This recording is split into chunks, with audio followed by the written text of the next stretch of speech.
శ్రీమాత్రే నమః. అమ్మతో ప్రయాణానికి స్వాగతం. అందరికీ అమ్మవారి ఆశీస్సులు ఉండాలని మనస్ఫూర్తిగా ఆ తల్లిని వేడుకుంటూ, ఈరోజు మాఘ ఆదివారం పవిత్రమైనటువంటి ఈ కథను భక్తి శ్రద్ధలతో ఆలకించండి. సాక్షాత్తు పరమేశ్వరుడే పార్వతీదేవికి తెలియజేసినటువంటి కథ ఇది. మాఘ స్నానం చేసి లక్ష్మీనారాయణులను నిష్ఠతో పూజించిన వారికి ఎలాంటి పాపాలైనా నశించిపోతాయి. అందుకు ఉదాహరణగా నీకొక కథ చెబుతాను, సావధానురాలవై విను అంటూ పరమేశ్వరుడు పార్వతీదేవికి చెప్పినటువంటి ఈ కథను మనందరం తెలుసుకుందాం. ఒకనాడు గౌతమ మహర్షి తన శిష్యులతో కలిసి తీర్థయాత్రలకై ఉత్తర దిశకై బయలుదేరి వెళ్తాడు. వారు అనేకమైనటువంటి పుణ్యనదులలో స్నానాలు చేస్తూ ప్రసిద్ధమైనటువంటి క్షేత్రాలను దర్శిస్తూ మార్గమధ్యంలో మునిపుంగవులతో ఇష్టాగోష్ఠులు జరుపుతూ మాఘమాసం ప్రవేశిస్తూ ఉన్నప్పుడు కృష్ణానదిలో స్నానం చేయమని చెప్పి ఆ ప్రాంతంలో ఉన్న వారందరికీ కూడా చెబుతాడు. అయితే గౌతమ ముని తన శిష్యులతో కూడి కృష్ణానదిలో సూర్యోదయ సమయంలో స్నానం చేసి తీరంలో ఉన్నటువంటి ఒక రావి చెట్టు వద్దకు వచ్చి ఆ రావి చెట్టుకి నమస్కరించి ఆ చెట్టు మొదట ఆసీనులై శ్రీహరిని విధియుక్తంగా పూజిస్తాడు. ఆ తరువాత శిష్యులందరికీ మాఘమాస ప్రభావం గురించి వినిపిస్తాడు. ఈ విధంగా ప్రతి దినం ఆచరించే వారికి మాఘశుద్ధ దశమి నాటికి ఆ చెట్టు మొదట ఒక మండపాన్ని ఏర్పరిచి ముగ్గులు బొట్లు పెట్టి మామిడాకు తోరణాలు కట్టి చక్కగా ఆ మండపాన్ని అలంకరిస్తాడు. ఆ మండపం మధ్యలో శ్రీహరి చిత్రపటాన్ని ఉంచి స్వామివారిని పూజిస్తారు. ఆ విధంగా పూజిస్తూ ఉన్నటువంటి సమయంలో ఒక ఆడకుక్క వచ్చి భగవంతునికి చేస్తూ ఉన్నటువంటి ఆ పూజా విధానం అంతా కూడా రెప్పవాల్చకుండా దీక్షతో చూస్తూ ఆ రావి చెట్టుకు ఎదురుగా కూర్చుని ఉంటుంది. శిష్యులు వారి వద్ద ఉన్నటువంటి దండెముతో దానిని బెదిరిస్తారు. ఆ కుక్క అక్కడి నుండి లేచి ఉత్తర దిశ వైపు వెళ్ళి మరలా తూర్పు తిరిగి ఆ వైపు నుండి దక్షిణ దిశకు కదలి మరలా యథాప్రకారం పడమటి దిశలోనే వచ్చి కూర్చుంటుంది. ఇక శిష్యులందరూ మరలా ఆ కుక్కను బెదిరిస్తారు. ముందు చేసిన విధంగానే రెండవసారి కూడా ఆ మండపం చుట్టూ తిరిగి వస్తుంది ఆ కుక్క. శిష్యులు ఆ మండపం చుట్టూ ప్రదక్షిణ చేసినందున అది మాఘమాసం అయి ఉన్నందున వెంటనే అది కుక్క రూపాన్ని విడిచిపెట్టి ఒక రాజుగా మారిపోతాడు. ఆ రాజు సకల ఆభరణాలు ధరించిన వాడై ఆ మునుల ఎదుట నిలబడి మునులందరికీ నమస్కరిస్తాడు. అక్కడ ఉన్నటువంటి ఆ కుక్క రాజుగా మారిపోవడాన్ని చూసినటువంటి ఆ మునులందరూ గౌతమ మహర్షితో సహా అక్కడ వారందరూ కూడా అమితాశ్చర్యం చెందుతారు. ఓయి, నీవెవరవు? నీవు ఈ విధంగా మారేందుకు కారణం ఏమిటి అంటూ గౌతమ మహర్షి ఆ రాజును ప్రశ్నిస్తాడు. అప్పుడు ఆ రాజు ఈ విధంగా చెబుతాడు. మునిచంద్రమా, నేను కళింగరాజును. మాది చంద్రవంశం. నా పేరు జయచంద్రుడు. నాకు అన్ని విద్యలయందును చక్కగా ప్రావీణ్యం ఉంది. నా దేశ ప్రజలను ధర్మ మార్గమును పరిపాలన చేస్తూ ఉండేవాడిని. దాన ధర్మములన్నిటినీ కూడా చాలా చక్కగా చేయటలో నాకు ఎంతో ప్రేమ. నేను అనేక దానాలు కూడా చేసి ఉన్నాను. గోవు, భూమి, హిరణ్య, సాలగ్రామ దానాలు కూడా చేసి ఉన్నాను. ఎక్కువగా అన్నదానం, తిలదానం చేసి ఉన్నాను. అనేక ప్రాంతాలలో చెరువులు తవ్వించాను. నూతులు తవ్వించి బాటసారులకు నీడనిచ్చేటటువంటి నిమిత్తం అన్న సత్రములు, మంచినీటి చలివేంద్రములు, ఇలా ఎన్నో పుణ్యకార్యాలు చేసి ఉన్నాను. అనేక దేవాలయాలను నిర్మించి దైవ విగ్రహాలను ప్రతిష్ఠించాను. సద్బ్రాహ్మణుల చేతను వేదాలు చదువు, పండితుల చేతను ఎన్నో క్రతువులు చేయించాను. పురాణాలలో ఉన్నటువంటి అన్ని ధర్మాలను చేసి ఉన్నాను. కానీ నేను ఈ విధంగా కుక్కనయ్యాను. దానికి కారణం లేకపోలేదు. ఆ కారణం కూడా మీకు వివరిస్తాను, వినండి. ఒకానొక దినమున ఒక మునిపుంగవుడు గొప్ప యజ్ఞం ఒకటి తలపెట్టాడు. ఆ యజ్ఞం చేయాలన్నటువంటి విషయం అయితే సామాన్యమైనటువంటి విషయం కాదు కదా. దానికి కావలసినటువంటి దానాలు, వస్తు సముదాయాలు చాలా కావాలి. అయితే ఆ మునిపుంగవుడు నా వద్దకు వచ్చి అర్థించాడు. మునిసత్తముడు వచ్చిన వెంటనే ఎదురేగి అతను కాళ్ళు కడిగి ఆ నీటిని నా శిరస్సుపై చల్లుకొని కుశలమైనటువంటి ప్రశ్నలు అతన్ని అడిగాను. ఆ తరువాత ఆ ముని ఎంతో సంతోషించి, రాజా, నీకు గుప్త విషయాల గురించి నేను తెలియజేస్తాను. ఈ మాసంలో మకర రాశి యందు సూర్యుడు ప్రవేశిస్తాడు. ఆ దినమున సూర్యోదయం అయిన తరువాత నీవు స్నానం చేసి భక్తి శ్రద్ధలతో మాఘమాస మహత్యం చదువుట కానీ లేదంటే వినడం కానీ చేస్తే దాని వలన నీకు వైకుంఠ ప్రాప్తి కలుగుతుంది. అంతేకాదు అశ్వమేధ యాగం చేసినటువంటి ఫలితం కూడా నువ్వు పొందగలుగుతావు. తీర్థ స్నానాలు చేయగా వచ్చినటువంటి ఆ ఫలం కానీ, లేదా దాన పుణ్యములు అనగా పంచయాగాలు చేసినంత ఫలం కానీ నువ్వు పొందవచ్చు. మాఘ శుద్ధ సప్తమి ఆదివారం వచ్చినా కానీ, దశమి ఆదివారం వచ్చినా కానీ ఉదయమే స్నానం చేసినను, లేదంటే మాఘ పౌర్ణమి రోజు ఉదయాన్నే స్నానం చేసినను, అలాంటి మానవుడు ఎలాంటి పాపాలు చేసినా కూడా తప్పకుండా విముక్తి పొందగలడు. ఒకవేళ ఇతర జాతుల వారైనా సరే ఈ మాఘమాసమంతా కడునిష్టతో నదీ స్నానాన్ని ఆచరించి దాన ధర్మాలను, మాఘ పురాణాన్ని పఠించినను, లేదంటే విన్నను మరుజన్మలో బ్రాహ్మణుడై జన్మిస్తాడు అని ఆ మునివర్యుడు నాతో చెప్పగా, నేను అతనిని అవమానించే విధంగా మాట్లాడి ఈ విధంగా అన్నాను. అయ్యా మునిసత్తమా, మీరు పలికినటువంటి విషయాలు నాకు తెలుసు. అవన్నీ కూడా ఒట్టి బూటకములు. వాటిని నేను యథార్థములని మాత్రం అంగీకరించను. ఏవో అతిశయోక్తులు తప్ప మరొకటి కాదు. నేను మాఘస్నానములు చెయ్యట కానీ, దాన పుణ్యాదులు చెయ్యట కానీ, పూజా నమస్కారాలు ఆచరించట కానీ చేయను. ఈ చలిదినములలో చన్నీళ్ళ స్నానములు చేయడం ఎంత కష్టమో ఇంకా ఈ నీతి బోధన నాకు చెప్పవద్దు. నాకు నువ్వు చెప్పినటువంటి ఈ నీతి బోధనలు మరెక్కడైనా చెప్పుకో. నాకు ఉన్నటువంటి ఫలం చాలు నాయనా అంటూ ఆ మునితో అన్నాను. ఆ మాటలకు ఆ మునికి కోపం వచ్చింది. ముఖం చిట్లించుకొని, సరే, నేను చెప్పవలసింది నీకు చెప్పాను, అది నా ధర్మం అంటూ యజ్ఞానికి కావలసినటువంటి ధనాన్ని తీసుకోకుండా నా నుండి వెళ్ళిపోయాడు. అంతటా నేను ఆ ముని చేతులను పట్టుకొని ఎన్నోసార్లు బ్రతిమిలాడి చూడగా ఇక ఎట్టకేలకు ఆ ముని అందుకు అంగీకరించి నా వద్ద ధనం తీసుకొని వెళ్ళిపోయాడు. ఆ విధంగా నేను కొంతకాలం రాజ్యమేలి ప్రాణాలు విడిచిపెట్టాను. ఆ తరువాత నాకు కుక్క జన్మయే వచ్చింది. నా పాప ఫలమేమో కానీ కుక్కగా 7 జన్మలు బాధపడుతూ ఉన్నాను. ఇప్పుడు మీరు చేసేటటువంటి ఈ పూజా స్థలం చుట్టూ 3 పర్యాయములు ప్రదక్షిణాలు చేశాను. చేసిన వెంటనే నా పూర్వజన్మ నాకు కలిగింది. దైవయోగమున ఎవ్వరూ తప్పించలేరు కాబట్టి ఈ విధంగా కుక్క జన్మతో ఉండగా మరలా నాకు పూర్వజన్మ ఏ విధంగా సంక్రమించిందో కాస్త వివరించండి అంటూ ఆ రాజు గౌతమ మహర్షితో అడుగుతాడు. అప్పుడు ఆ రాజు చెప్పినటువంటి మాటలను అన్నీ విన్నటువంటి గౌతమ మహర్షి ఆశ్చర్యపడి, మాఘమాసమును నీవు చులకన చేయడం వలన నీకు ఎంతటి విపత్తు కలిగినదో నీ అనుభవమే చెబుతుంది. నీ వద్దకు వచ్చినటువంటి ఆ మునిసత్తముడు ఉత్తముడు. అతను పలికినటువంటి విషయాలన్నీ యథార్థములే. నీవు కుక్కవై ఏ విధంగా పవిత్రుడవయ్యావో ఆ వృత్తాంతాన్ని వివరిస్తాను. సావధానుడవై ఆలకించు. నేను నా శిక్షలతో ఈ మాఘమాసమంతా కృష్ణవేణి తీరమందు ఉండినటువంటి కృష్ణానదిలో ఈ మాఘమాసమంతా కూడా స్నానాలు జపాలు చేసి తిరిగి మరొక పుణ్యనదికి వెళదామని ఇక్కడకు వచ్చి ఉన్నాము. మేమందరము ఈ యొక్క రావి చెట్టు కింద విష్ణు విగ్రహాన్ని పట్టి పూజించుకుంటూ ఉన్నాము. కుక్క రూపంలో ఉన్నటువంటి నీవు నీ దారిన పోతూ ఇక్కడ ఉన్నటువంటి నైవేద్యాన్ని చూసి తినాలి అనేటటువంటి ఆశతో పూజ సమీపానికి వచ్చి కూర్చున్నావు. అప్పుడు నీవు ఎలా ఉన్నావో తెలుసా? నీ శరీరమంతా బురదతో మైల తగిలి ఉన్నది. చూసేందుకు చాలా అసహ్యంగా ఉన్నావు. పరిశుద్ధమై భగవంతుని పూజ చేస్తూ ఉన్నటువంటి సమయంలో అక్కడకు జంతువు కానీ పక్షి కానీ వస్తే దానిని తరిమివేయడం సహజమే కదా. నీవు అసహ్యంగా ఉన్నందున శిక్షులు నిన్ను తపోదండంతో తరిమారు. నైవేద్యం తినాలి అనేటటువంటి ఆశతో ఈ మండపం చుట్టూ తిరిగి యథాస్థానానికి వచ్చి కూర్చున్నావు. మరలా నా శిక్షులు నిన్ను కొట్టబోవడం వలన తిరిగి మరలా వచ్చావు.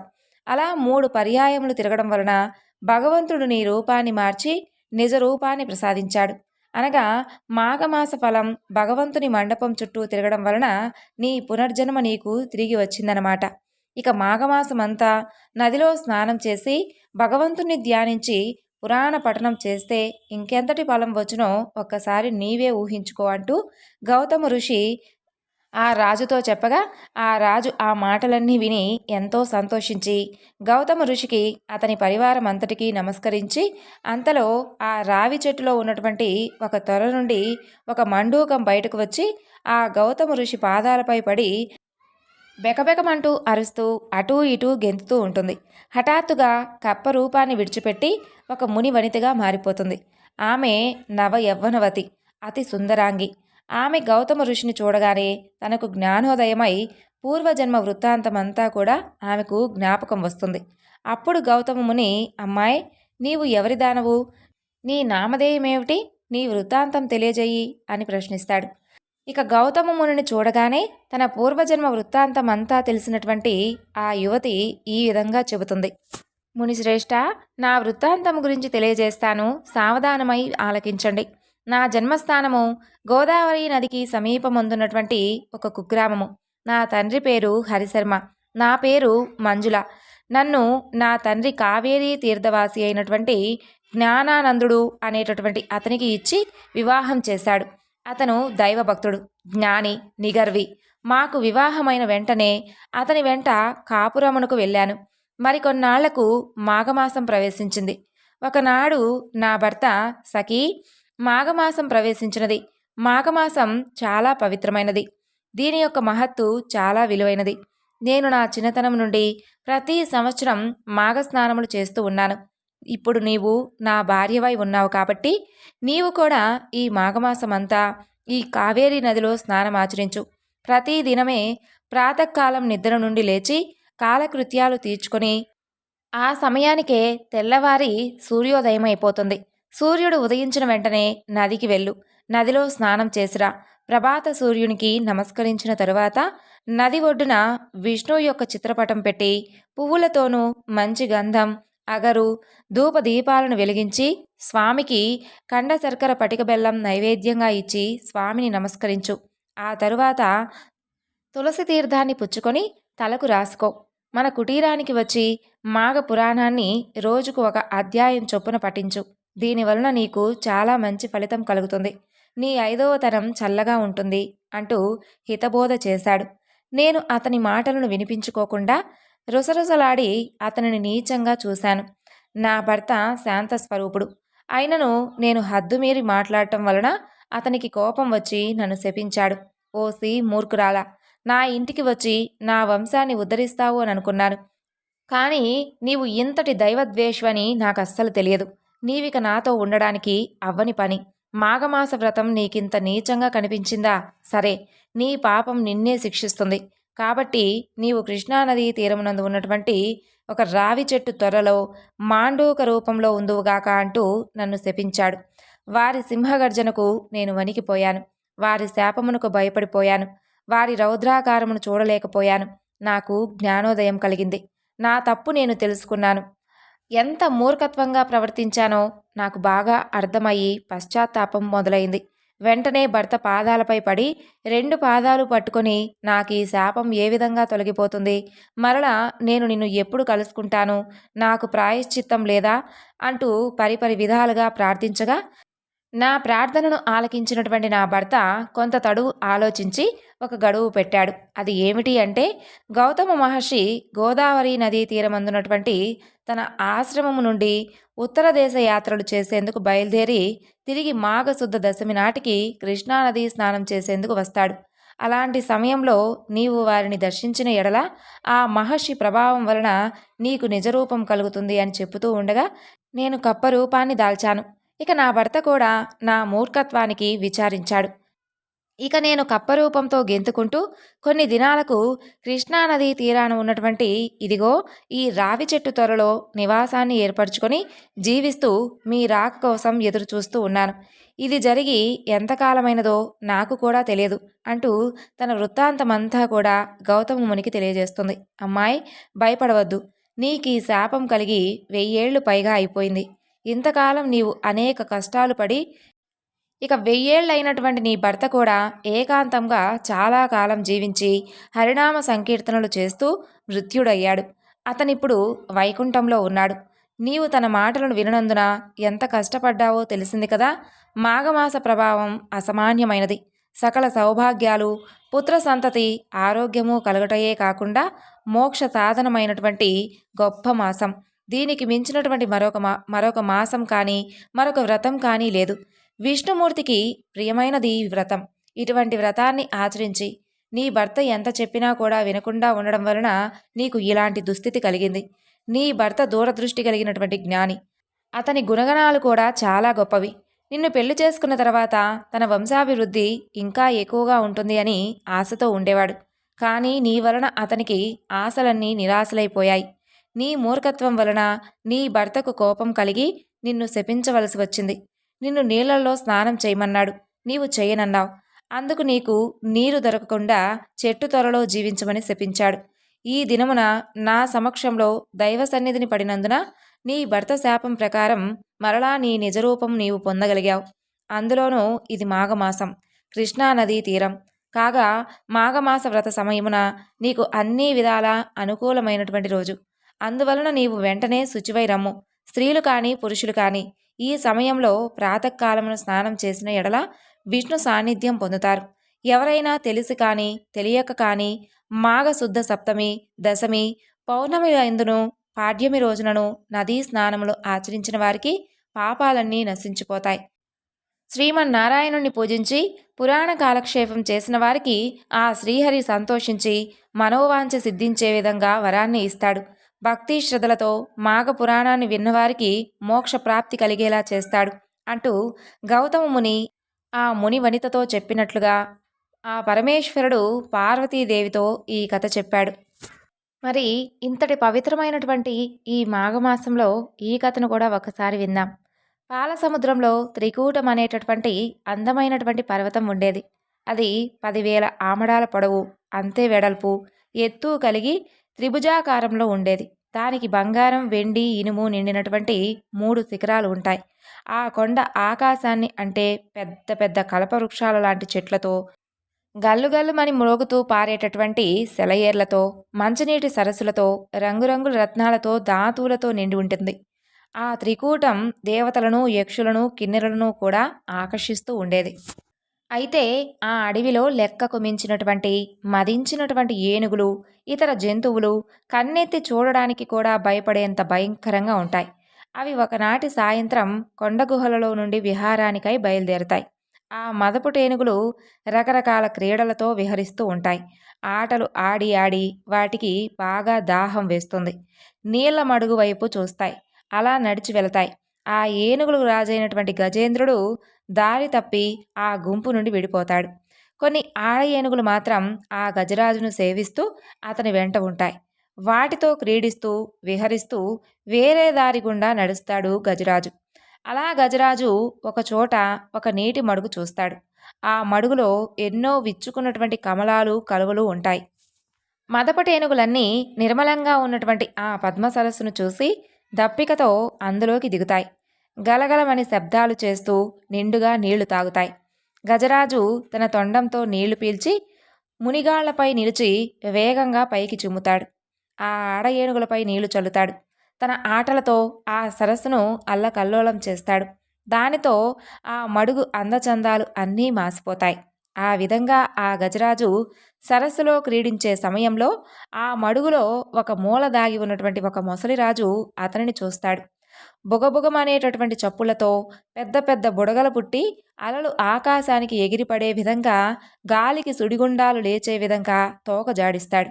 ఆ మకరరాజు గజరాజును ఒడిసి పట్టుకుంటాడు. ఇక గజేంద్రుడు మొసలి పట్టుకున్నటువంటి పట్టు నుండి తప్పించుకుంటాడు. ఏనుగు తన పొడవైనటువంటి తొండంతో కొట్టినటువంటి దెబ్బకు మొసలి చావు దెబ్బ తిని నీళ్లల్లో పడిపోతుంది. వెంటనే మరలా అది తేరుకొని ఏనుగు ముందరి కాళ్ళు పట్టుకుంటుంది. మొసలి ఏనుగును మడుగులోకి ఈడ్చుకుంటూ వెళుతుంది. ఏనుగు మొసలిని గట్టుపైకి లాగుతుంది. ఏనుగు కంటే మొసలి, మొసలి కంటే ఏనుగు బలమైనవి అని అనుకుంటూ అన్ని లోకాల్లోని వీరులు ఆశ్చర్యపోయే విధంగా ఉంటాయి. ఇక ఆ విధంగా కరి మకరి రెండూ ఎడతెరపి లేకుండా మట్టెలతో తాకుతూ తలలు ముక్కలయ్యే విధంగా, నెత్తురు కారే విధంగా వాటి పళ్ళతో పొడుచుకుంటూ ఉంటాయి. పట్టు వదలకుండా గట్టిగా నిలదొక్కుని ఉంటాయి. సరస్సులో ఉన్నటువంటి నీళ్లు సుడులు తిరుగుతూ ఉంటాయి. వాటి పోరాటం లోకాలకు భయంకరంగా సాగుతుంది. ఆ సమయంలో మొసలితో పోరాడుతూ ఉన్నటువంటి గజరాజును ఒంటరిగా విడిచిపెట్టి వెళ్ళలేక ఆ ఆడ ఏనుగులన్నీ నిలబడి చూస్తూ ఉండిపోతాయి. మొసలికి నీళ్ళలోనే బ్రతుకు తెరువు కావడం వలన క్రమంగా దానికి బలము, పట్టుదల పెరుగుతాయి. ఆ గజరాజు రాను రాను కృష్ణపక్షపు చంద్రుని వలె అంతకంతకు నీరసపడుతూ ఉంటాడు. మొసలి సింహం వలె హోంకరించి ఏనుగు కుంభస్థలంపైకి ఉరుకుతుంది. మెడను, వీపును కరిచి బాధ పెడుతుంది. తోక కొరుకుతుంది. ఎముకలు, దంతాలు విరిగే విధంగా ఢీకొంటుంది. ఇక మొసలి తన యొక్క పరాక్రమంతో ఎన్నో విధాలుగా ఆ గజరాజును నొప్పిస్తుంది. గజేంద్రుడు ఘోరమైనటువంటి ఆ మొసలివాడి కోరలకు చిక్కిపోయి బాధతో అలమటిస్తూ ఉంటుంది. అయినా సరే గజరాజు మాత్రం విసుగు చెందకుండా రాత్రులు పగళ్ళు 1000 సంవత్సరాలు తీవ్రంగా పోరాటం కొనసాగిస్తూ ఉంటాడు. పూర్వజన్మ పుణ్యఫలం వలన ఆ గజరాజు ఈ విధంగా ఆలోచన చేస్తుంది. ఈ మొసలిని ఎలా గెలవాలి? అసలు ఏ దేవుణ్ణి ప్రార్థించాలి? ఎవరు నన్ను కాపాడుతారు? ఈ మొసలిని అడ్డగించేవారెవరు? అడవిలో పెక్కు ఏనుగుల సమూహానికి రాజునై గొప్ప గౌరవాన్ని పొందాను. ఎన్నో ఆడ ఏనుగులకు అధినాథుడుగా ఉన్నాను. మంచి గంధం చెట్ల నీడల్లో సుఖంగా ఉండకుండా ఈ మడుగులో ఎందుకు దిగానో భగవంతుడా, భయంగా ఉంది. నా గతి ఏమవుతుందో? ఈ లోకం ఎవరి వలన పుడుతుందో, ఎవరితో కలిసి ఉంటుందో, చివరికి మరలా ఎవరి యందు కలిసిపోతుందో అటువంటి ఆ భగవంతుని నేను శరణు కోరుతున్నాను. శాశ్వతంగా అఖండమైనటువంటి రూపంతో ప్రకాశించేటటువంటి ఆ దేవదేవుణ్ణి తలవంచి మరీ ప్రార్థిస్తున్నాను. దేవుడు ఆర్తుల ఎడల ఉంటాడు అని అంటారు కదా, అన్ని దిక్కుల్లోనూ ఉంటాడని అంటారు కదా. అటువంటి దేవుడు ఎక్కడ ఉన్నాడు? ఎక్కడ ఉన్నాడో లేడో నాకు తెలియదు. ఈ విధంగా తలచి మనసులో భగవంతుని ప్రార్థిస్తాడు. భగవంతుడా, నాలో కొంచెం కూడా శక్తి లేదు. నా ధైర్యం తగ్గిపోయింది. ప్రాణాలు ఏ క్షణంలోనైనా పోయే విధంగా ఉన్నాయి. మూర్ఛ వస్తుంది. శరీరం చిక్కిపోయింది. నీవు తప్ప నాకిక వేరే దిక్కే లేదు. రావయ్యా, కరుణించి నన్ను కాపాడవయ్యా అంటూ వేడుకుంటాడు. ఆ సమయంలో కష్టాలలో చిక్కుకున్న వారిని కాపాడేటటువంటి భగవంతుడు ఆ శ్రీ మహావిష్ణువు వైకుంఠంలో అంతఃపురంలో ఉంటాడు.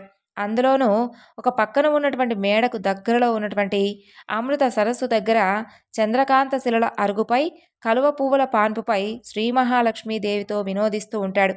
ప్రణయ కోపంతో లక్ష్మీదేవి చీర చెంగు లాగుతూ ఆమెను ఆట పట్టిస్తూ ఉంటాడు. భయంతో స్వాధీనం తప్పి కాపాడు కాపాడు అంటూ ఆర్తితో విలపిస్తున్నటువంటి ఆ గజేంద్రుని మొర వింటాడు. గజరాజును కాపాడాలి అనేటటువంటి ఆతృతతో శ్రీహరి ఒక్కసారిగా తుల్లిపడి లేస్తాడు. కాపాడు కాపాడు అంటూ భక్తుడు పెట్టేటటువంటి మొర ఒక్కటి మాత్రమే ఆయనకు వినిపిస్తూ ఉంటుంది. అతనిని కాపాడాలి అని చెప్పి తొందరపడుతుంటాడు. లక్ష్మీదేవికి ఏమీ చెప్పడు. శంకు చక్రాలను చేతిలోకి తీసుకోడు. సేవకులు ఎవ్వరినీ పిలవడు. గరుడ వాహనాన్ని సిద్ధపరచుకోడు. చెవులపై జారినటువంటి జుట్టు ముడిని కూడా సరిచేసుకోలేడు. ప్రణయ కోపంతో లేచి వెళుతూ ఉన్నటువంటి లక్ష్మీదేవి చీర కొంగును వదిలిపెట్టకుండా వెళ్ళిపోతూ ఉంటాడు. ఆయన గజరాజు మొరలన్నీ విని ప్రియురాలితో సరస సల్లాపాలు చాలిస్తూ ఉంటాడు. ఆకాశ మార్గాన బయలుదేరి వెళుతూ ఉంటాడు. విష్ణువు వెనుక లక్ష్మీదేవి, ఆ వెనుక అంతఃపుర స్త్రీలు, గరుడు, శంఖము, చక్రము, నారదుడు, విశ్వకేశుడు, ఇలా వారందరితోనూ వైకుంఠంలో ఉన్న వారందరూ ఆయన వెంట వెళుతూ ఉంటారు. లక్ష్మీదేవి భర్త ఎక్కడికి వెళుతున్నాడా అంటూ అడగాలనిపిస్తుంది, కానీ అడగలేకపోతుంది. ఆకాశ మార్గాన వెళుతూ ఉన్నటువంటి విష్ణుమూర్తిని చూస్తున్నటువంటి దేవతలు నమస్కారాలు చేస్తారు. కానీ గజరాజును కాపాడాలనేటటువంటి తొందరలో మైమరిచిపోయి కనీసం వారి మొక్కులు కూడా అందుకోలేదు శ్రీమన్నారాయణుడు. అలా బయలుదేరి వెళ్ళినటువంటి నారాయణుడు త్రికూటానికి చేరుకుంటాడు. విష్ణువు మొసలిని చంపడానికి తన చక్రాన్ని పంపుతాడు. ఆ తరువాత ఆ చక్రం దేవతలను కాపాడేది. భూమండలాన్ని వణికించేటటువంటి వేగం కలిగినది, ఎదురులేనిది. ఆ చక్రాయుధం రివ్వున వెళ్ళి మొసలి యొక్క తలను నరికి వేస్తుంది. దాని ప్రాణం తీస్తుంది. అలా ఆ మొసలి పట్టు విడిచిపెట్టడంతో గజరాజు ఉత్సాహంగా కాళ్ళు కదిలిస్తాడు. విష్ణువు తన పొడవైనటువంటి చేతిని చాచి ఆ మడుగులో నుండి గజరాజును బయటకు తీసుకువస్తాడు. శరీర తాపమంతా చల్లారిపోతుంది. తర్వాత సంతోషంతో ఆడ ఏనుగులతో కలిసి ఆనందంగా గీంకారం చేస్తాడు. ఆ మొసలి మునిశాపం వలన కలిగినటువంటి తన మకర రూపం విడిచిపెట్టి హూహు అనేటటువంటి గంధర్వుడిగా మారిపోతుంది. ఆ గంధర్వుడు స్వామిని ఎంతో భక్తితో కీర్తించి స్వామి అనుగ్రహాన్ని పొంది తిరిగి గంధర్వలోకానికి వెళ్ళిపోతాడు. మొసలితో పోరాడినటువంటి గజేంద్రుడు పూర్వజన్మలో ఇంద్రద్యుమ్నుడనేటటువంటి రాజు. ద్రవిడ దేశాన్ని పరిపాలించేవాడు. అతను గొప్ప విష్ణు భక్తుడు. ఒకనాడు ఏకాగ్రతతో విష్ణు ధ్యానం చేస్తూ మైమరిచిపోయి ఉంటాడు. అక్కడకు వచ్చినటువంటి అగస్త్య మహర్షిని గమనించుకోలేదు. దానికి ఆ మహర్షి కోపగించి అజ్ఞానంతో కూడినటువంటి ఏనుగుగా పుట్టమని ఆ రాజును శపిస్తాడు. అలా ఇంద్రద్యుమ్నుడు గజరాజుగా, అతని సేవకులు ఏనుగులుగా పుడతారు. రాజు ఏనుగుగా పుట్టినప్పటికీ విష్ణుభక్తి వలన అతనికి ముక్తి లభించింది. గజరాజును కాపాడిన తరువాత శ్రీహరి చిరునవ్వు చిందిస్తూ లక్ష్మీదేవితో ఇతరులకు మొరపెట్టుకోకుండా నన్ను విడవకుండా ప్రార్థించిన వారిని నేను తప్పకుండా రక్షిస్తాను. ఇది నీకు కూడా తెలుసు కదా అని అంటాడు. లక్ష్మీదేవి నీవు సమస్తానికి ప్రభువైన వాడవు. నీ పాదాలను మనసులో ఉంచుకొని పూజించడమే నా పని. అందుకనే నిన్ను అనుసరించి వచ్చాను స్వామి అంటూ స్తుతిస్తుంది. ఇదంతా చూస్తూ ఉన్నటువంటి గంధర్వులు, దేవతలు జయ జయధ్వానాలు చేస్తారు. విష్ణుమూర్తి పరివార సమేతంగా వైకుంఠానికి బయలుదేరి వెళ్ళిపోతాడు. ఈ గజేంద్ర మోక్షం కథ చదివేవారికి, వినేవారికి, వినిపించేవారికి కీర్తి పెరుగుతుంది. పాపాలు, దుఃఖాలు నశిస్తాయి. ఆపదలు అంతరిస్తాయి. శుభాలు కలుగుతాయి. అంతేకాదు తెల్లవారుజామునే లేచి ప్రశాంతమైనటువంటి మనసుతో విష్ణువును, గజరాజును, ఆ సరస్సును, శ్వేతదీపాన్ని, పాల సముద్రాన్ని, త్రికూట పర్వత శిఖరాలను, లక్ష్మీదేవిని, ఆదిశేషుణ్ణి, గరుడుని, శంకుచక్ర గదాయుధాలను, విష్ణు భక్తులను తలచేవారు మృత్యు సమయంలో నిర్మలమైనటువంటి విష్ణు రక్షణ పొందుతారు. ఇది గజేంద్ర మోక్షం యొక్క కథ. ఈ వివరణను ఇంతటితో ముగిస్తున్నాను. సర్వం శ్రీ లలితార్పణమస్తు. స్వస్తి.